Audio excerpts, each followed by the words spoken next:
You're with Julian on the Brown Note and a belated review of Furiosa, a Mad Max saga. Names are everything, aren't they? I think names can really matter, and Fury Road was a great name, but a Mad Max saga, just call it Furiosa. Someone somewhere has sat him down and said, you need to include Mad Max in the title. Don't. It just weakens the name. So this is a film that came out to excellent reviews, just like Fury Road. But even Fury Road underperformed at the box office given the enormity of the cost of producing it. A large part of which was down to the fact that they had to relocate from Broken Hill, the entire film, to South Africa when Broken Hill burst into bloom, destroying the desert aesthetic,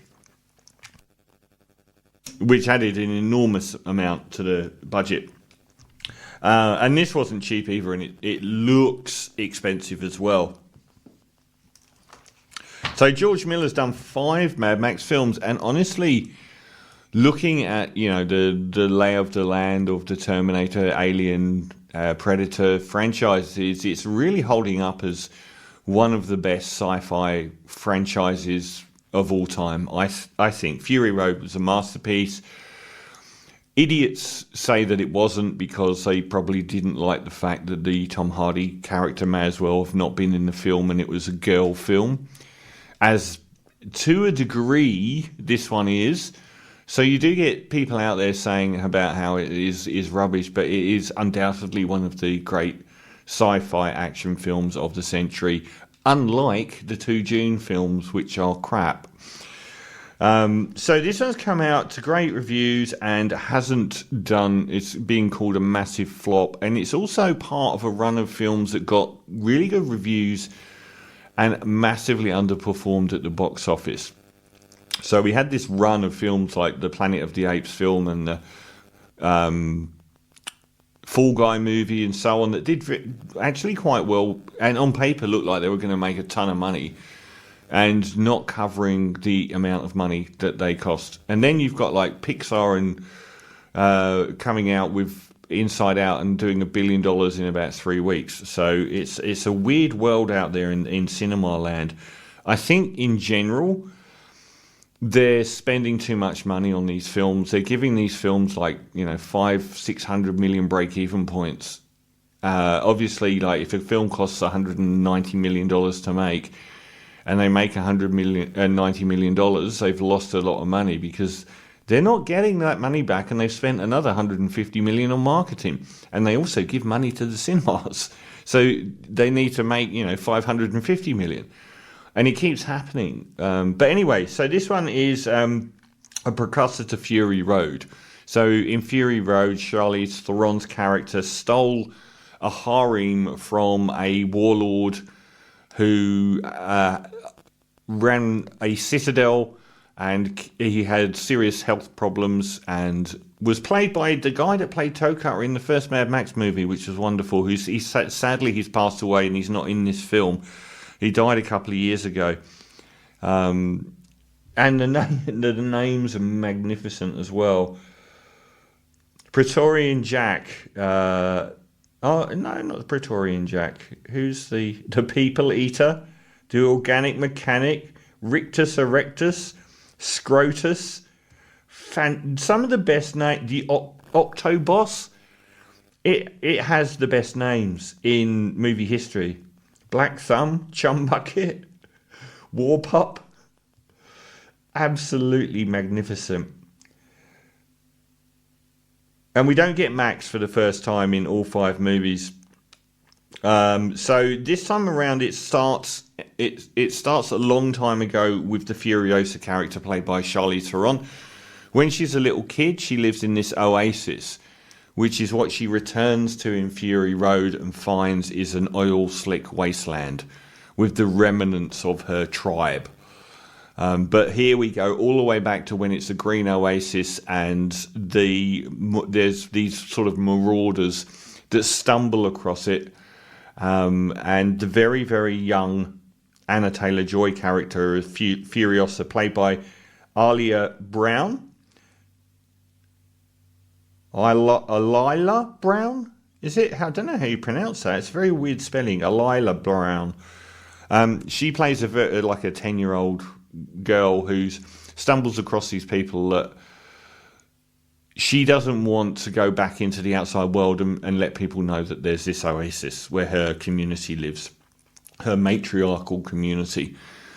And she gets kidnapped by them. And then we get her mother pursuing these people across the desert, ultimately arriving at one of the... So in the original, we got the Citadel, which was the place where Immortan Joe is the character I'm talking about. Immortan Joe, played by a different actor this time around, due to Hugh Keays-Byrne passing away. It's played by Lucky Hume now. Immortan Joe owns the Citadel, and then there's the Bullet Farm, which provides all the ammunition, and then there's the gas town, which provides all the fuel for the vehicles. So there's these three cities, and they all function with each other to provide each other with what they need, such as water from the Citadel, bullets from Bullet Town, and petrol from Gas Town.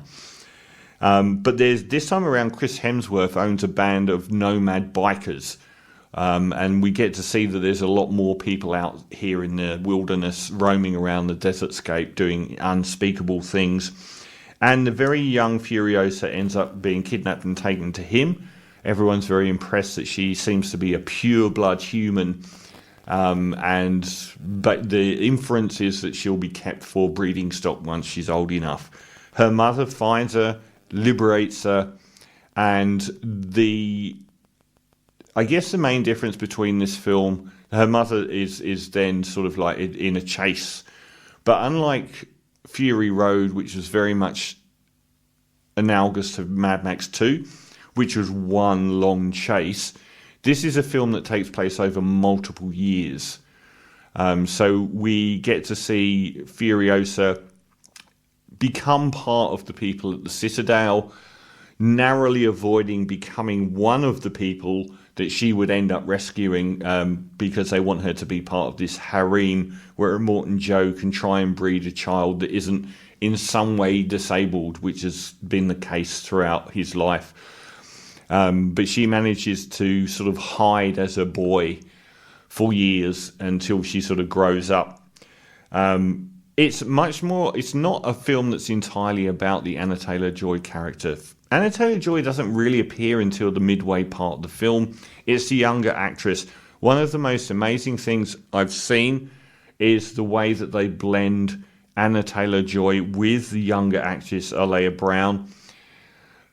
They use CGI and they up the percentage of Anna Taylor-Joy's face on the younger actress. I kept rewinding it to, where did Anna Taylor-Joy actually become the lead actress? And I couldn't work it out. So you see this younger actress gradually changing her slight changes in facial features. And at one point, and you're like, okay, that's Anna Taylor-Joy now, but when did she arrive? And you can't tell. It's brilliantly done. I've never seen a movie actually do that with a younger and older character. Normally it's like a click and you're onto the older one. Here you can't tell at all. And it's a film more about the relationship between Chris Hemsworth's band of warriors and the three cities, and the years-long conflict between them that they have vying for power. Much more than it is a film about Furiosa and her character per se. But it does, like Rogue One, it does dovetail right up to the moment of Fury Road, which was awesome. For me, it's Chris Hemsworth's film. I think like when the original came out, when Fury Road came out, and there was a lot of talk about Tom Hardy and Charlize Theron not getting on, Tom Hardy coming out and saying because he felt so lost, he didn't know what to do in an environment, a cinematic environment where everything was on green screen and everything was like special effects, and he had no idea how to act in that environment. Chris Hemsworth, after a decade of being in the MCU universe, definitely does. So he plays this character that is incredibly resourceful, maybe not massively bright, pretty evil, but very, very perceptive. Trump-esque in many ways. He might not be the brightest, but he's so resourceful and he can read the room so well that he's able to gain great power through that side of his character. And it's really a battle over the years between the different cities and him, more than it is. Furiosa is a character that comes to the fore more as the movie moves into its light. She's like the dominant character a little bit at the start, but she's almost a background character to what's going on throughout. And Tom Burke, who has almost a romantic relationship with Furiosa, which normally I would say that would be the death knell, and they definitely dialed it back from what they intended, from what I read, that the Anna Taylor-Joy and Tom Burke character would have a romance. Normally I'd say 100% that was the right move, but I actually quite like their bonding because it's such a like loveless world. The fact that they actually genuinely seem to, respect each other. He's like the guy that drives the truck that Charlize Theron would have stolen in the Fury Road film. He's famed for always doing these really dangerous runs in the truck to go and get bullets and so on. He takes the Anna Taylor-Joy character under his wing, and they sort of form this bond. I thought this was superb. I don't give it. I don't. Why? When did we care so much? Like the most annoying things now are like a good film doesn't do good box office, or they praise a really bad film for everyone watching it on Netflix for free. I thought this looked absolutely stunning. Simon Duggan did the cinematography. Tom Hulkenberg, who records under Junkie XL, brilliant soundtrack, absolutely thundering soundtrack. Many absolutely stunning action sequences, like the one where the Chris Hemsworth's bikers attack the Citadel, and they're all swooping down and picking them up, and even vehicles. It's just amazing. And the long form battle sequence, which took about 80 days to film, where they're trying to get this massive war rig truck, which is essentially a massive truck, and they're attacking it. They did that exact same thing in Fury Road. This time around, they've got like these swooping, flying things going on where they take off from their motorbikes and start flying in the air around. It's absolutely breathtaking. The color palette is amazing. The sound is amazing. The visuals are amazing. It's just shy of Fury Road, not by much. It's not as immediately compelling as Fury Road, but only by a fraction. And partly because it's a long-form film that takes place over a much larger time period with lots of different elements going on. Chris Hemsworth, I thought was superb. I thought it was his film more than any. Anna Taylor-Joy comes to her own. She looks a bit lost like Tom Hardy does, but she was fine. And the denouement, which lasts forever, is really, really good. The way it all pans out is fantastic. So I think it's another fantastic Mad Max film. Only Mad Max 3 isn't fantastic.